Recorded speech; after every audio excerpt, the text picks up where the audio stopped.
Mixing is half the battle when it comes to producing music. It can be a make or break as to whether or not a label is going to accept your demo and release your track. And for years, I struggled with one aspect in particular when it came to mixing EDM, and that was mixing drums.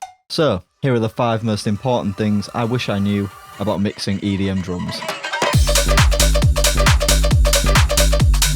My first tip for mixing EDM drums is to avoid using reverb. When you first start producing music and you discover how reverb can be used to create that extra depth in your productions, you face the temptation to put it on absolutely everything. But when your track is designed to make people dance, i.e. dance music, you need those drums to be crystal clear in the mix. They carry most of the rhythm that people dance to, and ultimately they lay the foundation for any dance track. Let me give you an example. So let's say I'm in the middle of creating a drum loop. I might think, the hi-hats and that clap could really do with some reverb. So you start adding some, and then you're left with something like this. Yeah, it sounds good on its own, but when we bring in all the other elements, it starts to fall apart.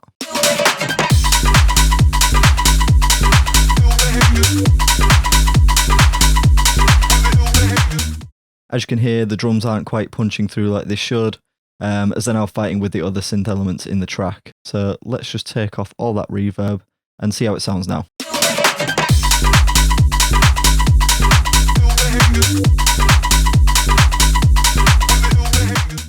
Much clearer.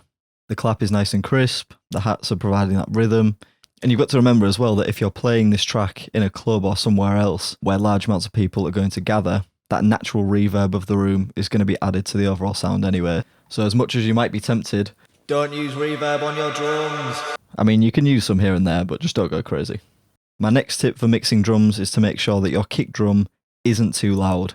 Again, you're making a beat, you're feeling the vibes, you've got this temptation to crank up that kick drum so you can feel that thumpy kick going against that bass. However, the louder your kick is, the less it's going to glue with that bass line. And you might be thinking, well, how do I know if my kick is too loud? Well, I've got a super easy trick for this.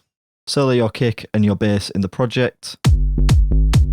Put some kind of soft clipper on your master channel.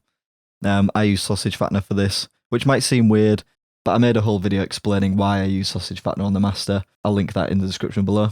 But yeah, and then you want to start cranking that signal using like a utility or something going into the soft clipper.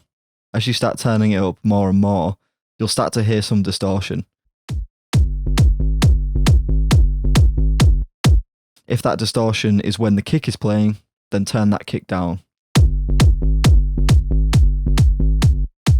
But if you start to hear it when the bass is playing,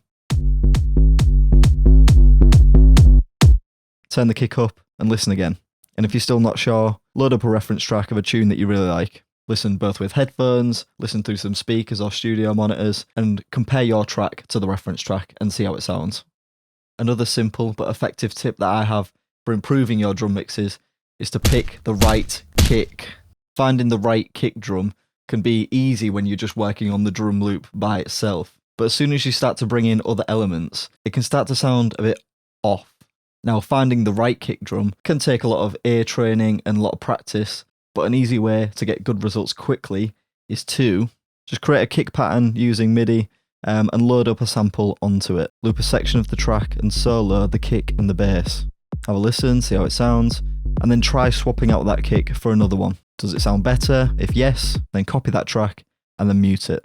Do this a few more times until you have a selection of kicks that you think are working well with the bass, and then listen to each of those ones that you filtered through and just pick out the best of the bunch, and then you should be left with a good kick that matches your bass line. On a side note, I'd recommend getting into the habit of using MIDI rather than audio tracks for things like kick drums and snares and things like that. Not only is it useful for swapping between drum samples easily, but it can have lots of other benefits, one of which I'll cover shortly. Now, let's say that the kick drum still isn't sounding exactly as you'd want it to sound. Perhaps you like the low end thump and the low end weight of the kick, but that top end transient just isn't sounding right. You might be tempted to throw on a standard parametric EQ and lower those high frequencies using a shelf, but doing this can result in a muddier sound with less clarity overall. So my fourth tip would be to load up an EQ3, or if you've got another DAW, some kind of simple 3 or 4 band EQ, Using the EQ, we can automate parameters, such as the volume of that high band, to reshape the transient of the kick.